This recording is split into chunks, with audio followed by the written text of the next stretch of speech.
Ce journal vous est offert par le FPI, Fonds des promotions de l'industrie, votre partenaire privilégié pour la réussite de vos projets.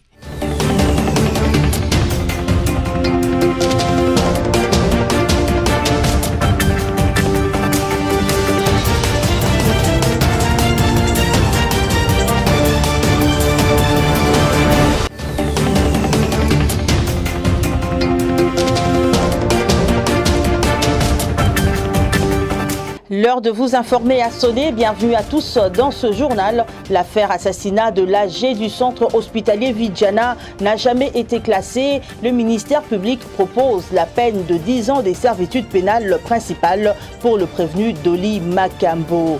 Sensibiliser les populations contre toute forme de violence est le cheval de bataille du mouvement Je dénonce qui a lancé cette activité à travers la capitale congolaise.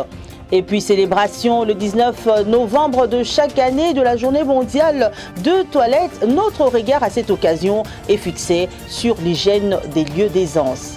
Installez-vous confortablement. Affaire assassinat de l'AG du centre hospitalier Vidjana. Le ministère public a requis 10 ans de servitude pénale principale contre le prévenu Dolly Makambo. C'était au cours de l'audience de ce lundi 18 novembre à la haute cour militaire. Placide Kieselo nous en parle.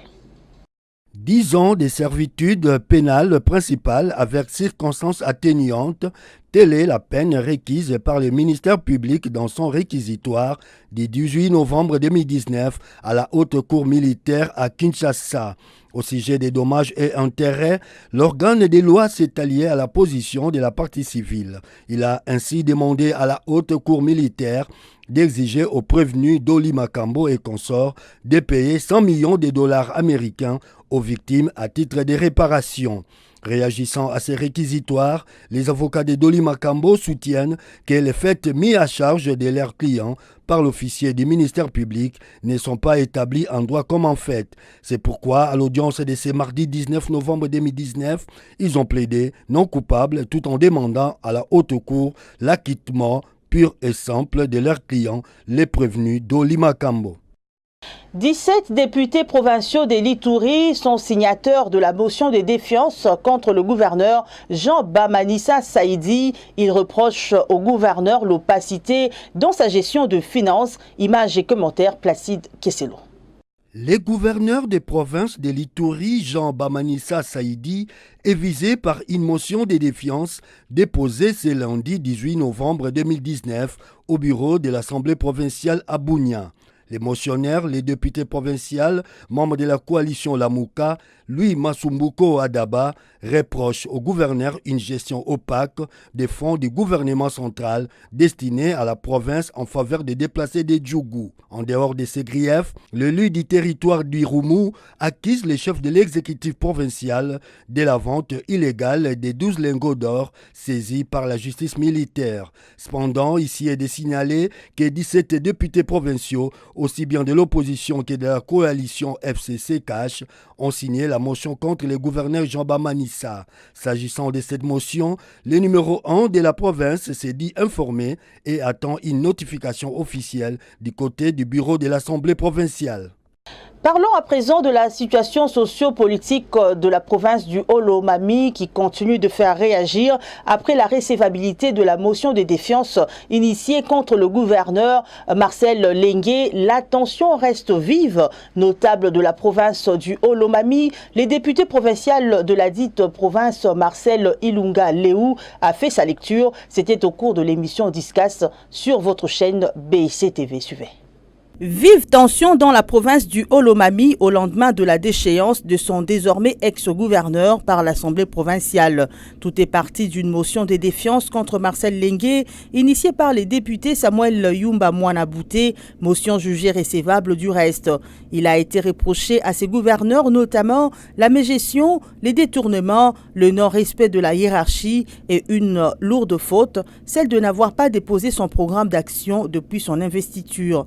Les retombées de cette sanction n'ont pas tardé. L'initiateur de la motion de défiance a été victime d'une destruction méchante de sa résidence, annonce faite par le président de l'Assemblée provinciale du Haut-Lomami qui met cette attaque à l'actif du gouverneur déchu. Ce cas n'est qu'une Marcel Ilunga Léou, député provincial de la dite province et ancien ministre de l'Industrie, reçu dans l'émission Discas que présente Clarisse Baby Mouika sur BSC TV, a placé un mot donnant sa lecture de la situation actuelle dans sa province, ainsi qu'une proposition des solutions des sorties de la crise. Madame, c'est une situation tout à fait regrettable. Le Olomami, c'est une province que je peux même qualifier de sinistrée. Parce que c'est parmi les plus pauvres, les 3-4 pauvres provinces de la République démocratique du Congo. Dans le sens que c'est une province totalement enclavée. On ne sait pas, quand vous quittez le Lubumbashi vers Kamina, vous vous arrêtez à Ngouba, c'est tout. Le reste, ça devient une route en terre battue. Et quand vous arrivez là-bas, il y a des ponts cassés, par-ci, par-là. Et pour arriver chez moi à Kanyama, je vous assure que c'est pratiquement un calvaire. Et cette province n'a pas besoin de la confusion.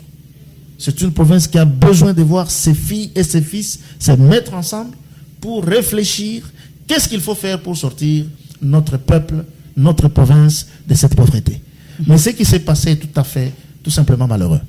C'est malheureux, pourquoi? Parce que cette incompréhension est due au fait des uns et des autres. Vous savez, madame, quand vous êtes gouverneur dans une province, il faut se dire que la première institution de la province, c'est l'Assemblée provinciale.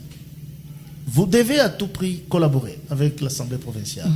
Vous devez vous mettre sur la même lignée, de sorte que vous puissiez avancer ensemble.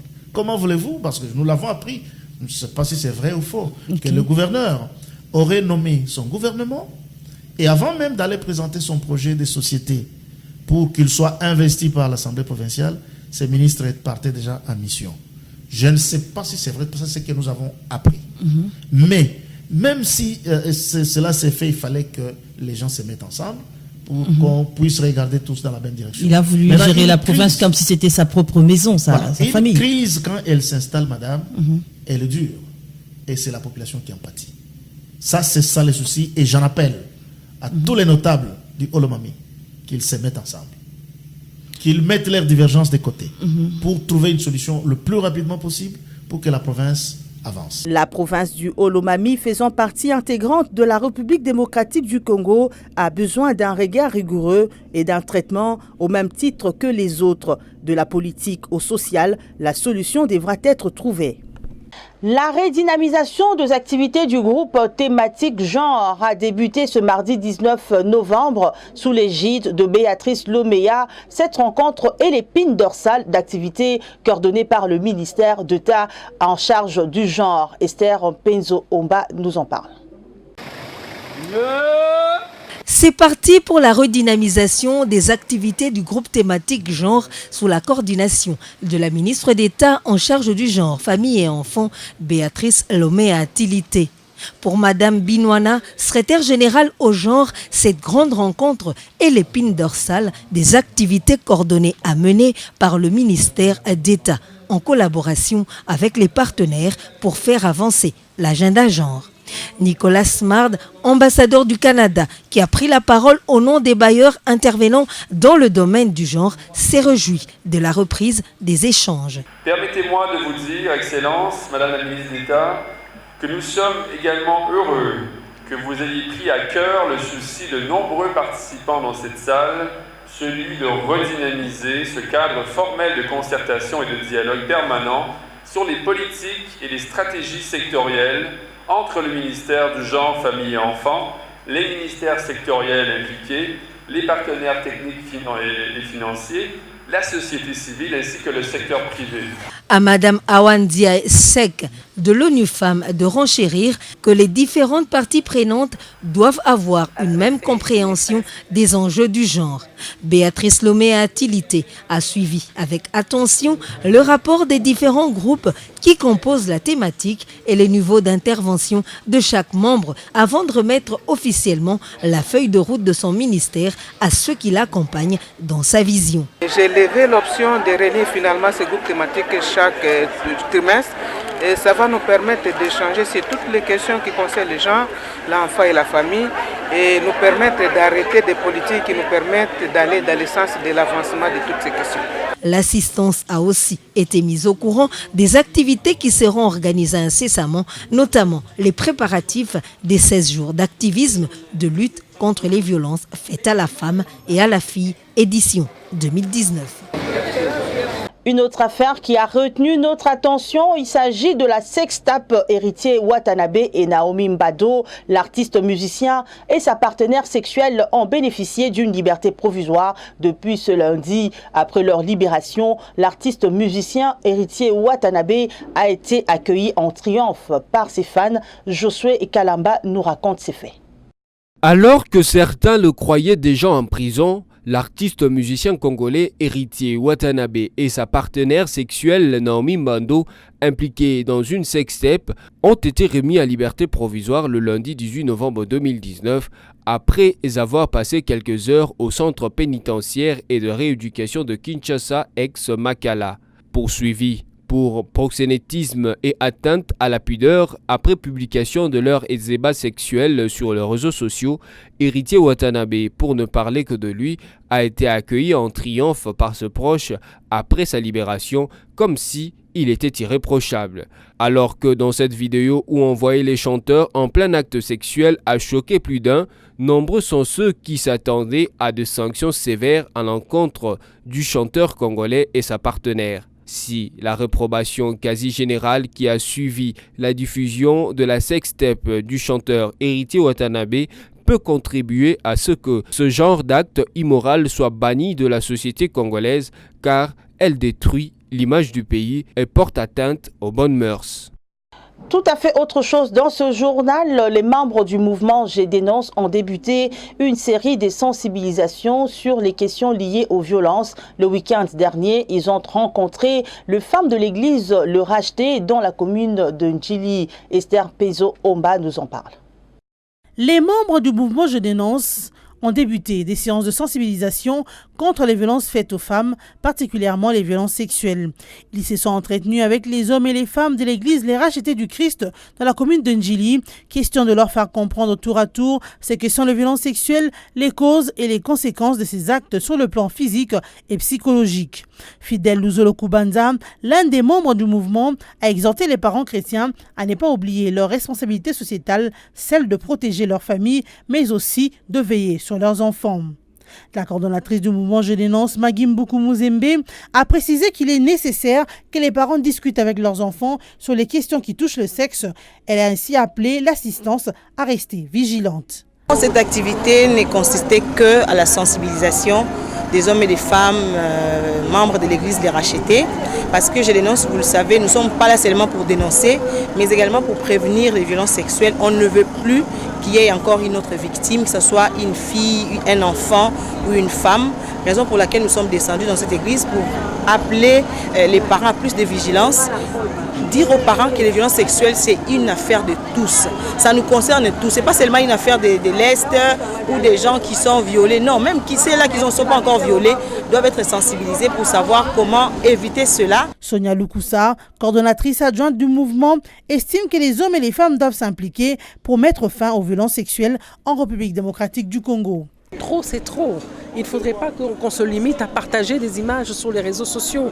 Il ne suffit pas qu'on en parle comme ça dans les quartiers, mais nous avons l'obligation aujourd'hui de circuler à travers des églises, à travers des écoles, à travers des quartiers, pourquoi pas à travers dans les médias, pour dire nous devons arrêter ce fléau. Un message bien reçu par les membres de l'église Les Rachetés du Christ.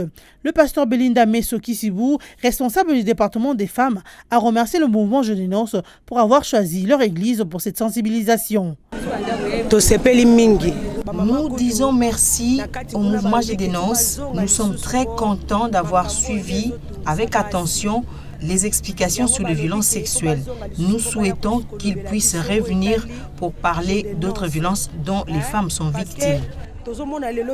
Par la même occasion, les membres du mouvement Je dénonce ont annoncé le sitting qu'ils organisent en collaboration avec d'autres associations qui militent contre les violences sexuelles ce 30 novembre devant le Palais du Peuple afin d'exiger la révision des sanctions prévues dans la loi sur les violences sexuelles en République démocratique du Congo.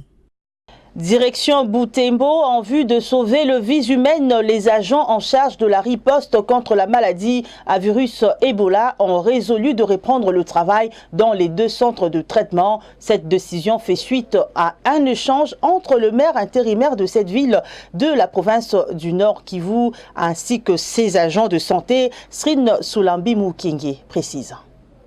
Après 3 jours d'interruption du travail, le personnel local impliqué dans la riposte contre la maladie à virus Ebola dans les 2 centres de traitement de Butembo au Nord Kivu accepte de reprendre le service. Cette résolution fait suite à un échange entre le maire intérimaire de la ville de Butembo avec l'ensemble de ce personnel dimanche 17 novembre 2019. Ces derniers réclament auprès du gouvernement central leurs 2 mois de salaire. En attendant la reprise des activités des ripostes, le malade était abandonné à leur triste sort. Conscients de leur tâche capitale, ces agents ont décidé de reprendre leur travail quotidien en vue de sauver les vies humaines. Pendant ces temps, ils promettent de continuer à revendiquer leurs droits. Pour rappel, ces agents locaux ont commencé à manifester leur mécontentement depuis 14 novembre 2019. D'après plusieurs parmi eux, le gouvernement congolais cherche à fouler aux pieds le compromis qu'ils ont conclu avec le partenaire. Pour pallier à cette situation, plusieurs échanges ont eu lieu entre les agents et les autorités sanitaires. Le plus récent sont ceux du maire de Butembo, accompagnés de représentants de l'Organisation mondiale de la santé et du représentant du ministère congolais de la santé. En dépit de tout, les agents commis à la riposte d'Ebola dans la ville de Butembo menacent de sécher à nouveau si la solution à leurs revendications n'est pas trouvée en un temps record. Revenons à Kinshasa. Le quartier Zamba Télécom dans la commune de Mongafula est menacé par des érosions. Les habitants de ce coin de Kinshasa qui craignent le pire lancent de cris de détresse à l'endroit de l'autorité compétente. Stella Acheba et Orlikiaz ont effectué cette descente sur le terrain. Suivez. Les érosions, un danger pour les habitants des Zamba Télécom dans la commune de Mongafula. La population de cette partie de la ville-province de Kinshasa déplore cette situation qui la pénalise depuis plusieurs années. Pour certains, les autorités de cette commune, notamment le bourgmestre et les députés élus de Lukunga, ne se préoccupent pas de l'état des routes dont la dégradation entraîne les érosions qui emportent parcelles et maisons. Actuellement, lopango yo soko boko balsalnini c'est pour un médecin. Ezalaki nzela soko koti nakata lopango. Ingénieur moko avanda ka wana bana na ibango bien bakima pona menace ya érosion oyo. Bon. Lelo yo omoni ngana za mulanya mai na ngai na uti ngaliema. Je suis venu ici pour venir travailler. So mulanya mai na komena pendant combien de jours? Awa bidon mai moko eza 1000 francs. Mais zo utana zamba ko na se na moto na moto ya koteka mai. Alors, tous qu'on souffrir sérieusement, ceux qui ont 2 ans sans que tu continues à tonga, ils ont des difficultés à maï. Maï, ils ont les tuyaux principaux, PVC principaux, et Bukana Awa. Pas moyen d'effectuer des déplacements, pas de courant ni d'eau, car les câbles charriant l'électricité est au finish.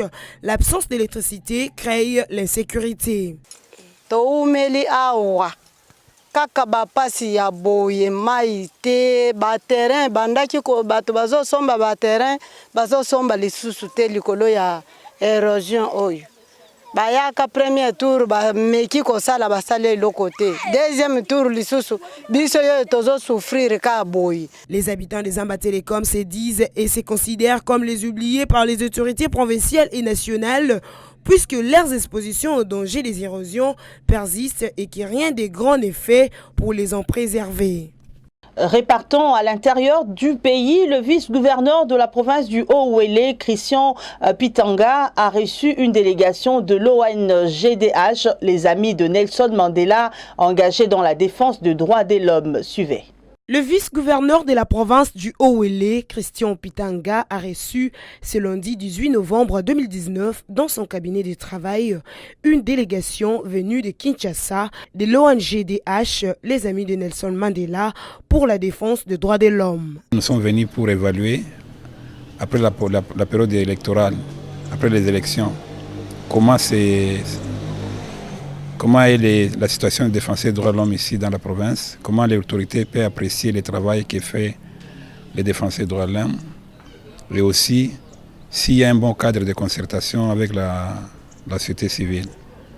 Et depuis que nous sommes là, et le vice-gouverneur aussi vient de le témoigner, et il a déploré tout simplement que les défenseurs des droits de l'homme ne se manifestent pas devant lui. Depuis qu'il est là, il ne les a pas encore vus. Il a apprécié quand même le travail de la CNDH, la Commission nationale des droits de l'homme, qui est dirigée par Mme Charlie Kayumba. Alors, nous avons pris bonne note et nous profitons peut-être à travers la presse pour recommander aux défenseurs des droits de l'homme de renforcer les liens de collaboration entre la société civile et l'autorité des pouvoirs publics, parce que c'est l'autorité qui a la charge de nous protéger. Si nous sommes loin de l'autorité, il ne saura pas ce qui se passe autour de nous, même si quand on est en difficulté, il n'aura pas à intervenir directement parce qu'il vient d'être informé avec retard. Voilà la grande mission que nous sommes venus faire, c'est d'évaluer, faire le suivi des recommandations qui ont été formulées l'année passée au mois de mai. À en croire, le patron des amis de Nelson Mandela, Christian Pitanga, a salué le travail de la Commission nationale des droits de l'homme que dirige Charlie Kayumba. Le directeur exécutif de cette ONGDH a conclu en appelant les défenseurs des droits de l'homme du OLA à renforcer les liens de collaboration entre la société civile et le pouvoir public.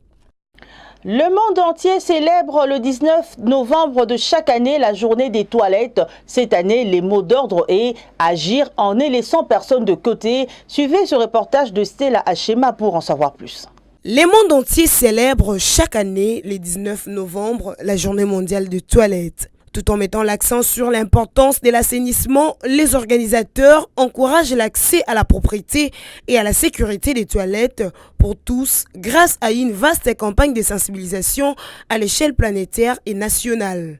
Créée en 2001, cette journée attire l'attention de la population sur la crise de l'assainissement que connaît l'humanité à l'heure actuelle. Retenons que la journée mondiale de toilettes 2019 est centrée sur l'accent d'agir sans laisser passer des côtés dans une proche démobilisation collective. C'est l'un des enjeux fondamentaux du programme de développement durable à l'horizon 2030. Il est important de noter qu'aujourd'hui, 4 à 10 milliards de personnes vivent sans installation sanitaire et sont exposées aux diverses maladies dues au milieu malsain. De ces faits, il faut garantir à toutes et à tous l'accès aux toilettes sûres parce que l'hygiène est un droit humain. Parlons sport pour terminer. Le léopard de la RDC et les scorpions de la Gambie se sont neutralisés en match de la deuxième journée du groupe D des éliminatoires de la CAN Cameroun 2021 disputée ce lundi 18 novembre à Banjul. Liévin Luzolo nous fait revivre ces beaux temps. Les léopards de la République démocratique du Congo ont fait match nul de 2 buts partout contre les scorpions de la Gambie le lundi à Banjul, capitale de la Gambie. Les buts congolais ont été l'œuvre de Cédric Bakambu au temps additionnel de la première mi-temps. Il s'en est suivi l'égalisation gambienne à la 55e minute par l'entremise de son capitaine Pamodou Dieng.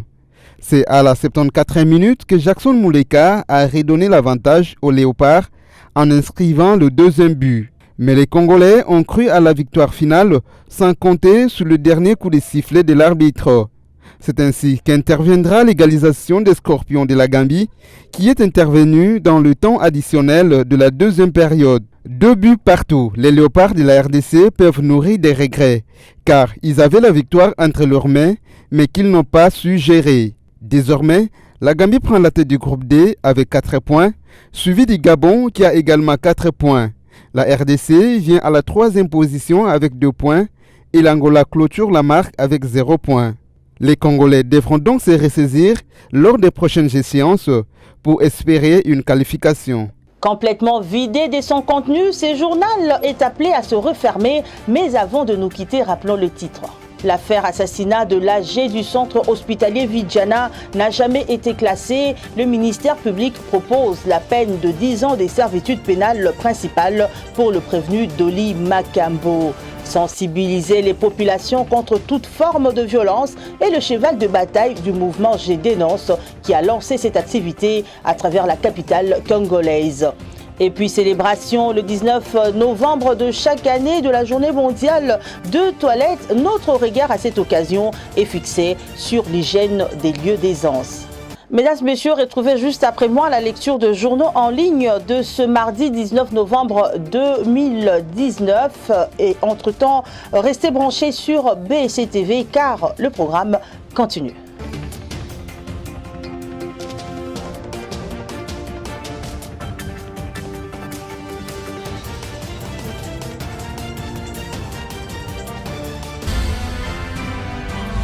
Ce journal vous a été offert par le FPI. Fonds des promotions de l'industrie. Votre partenaire privilégié pour la réussite de vos projets. Bienvenue à la revue de presse de ce mardi 19 novembre 2019 sur BSC TV. Débutons cette lecture avec Forum des As qui note en grand titre « Projet de budget 2020, Sylvestre Ilunga en guerre contre le Kuluna en cravate ». Le Premier ministre fait de la lutte contre le coulage des recettes son cheval de bataille pour gagner le pari de la mobilisation de 10 milliards de dollars américains arrêté dans le projet de budget présenté lundi 18 novembre à l'Assemblée nationale. Pour y arriver, le nouveau locataire de la primature s'engage à extirper les détourneurs et autres Kuluna en cravate qui empêchent l'État de mobiliser les ressources nécessaires pour sortir les millions de Congolais de la précarité. Sylvestre Ilunga Ilunkamba a annoncé des 130 milliards de francs congolais, soit 1,48% alloués par le gouvernement pour lutter contre la corruption et autres crimes économiques. Poursuivons cette revue de presse avec congovirtuel.org qui titre « Le vice-premier ministre Kankondé victime de combattants de l'UDPS à Lubumbashi ».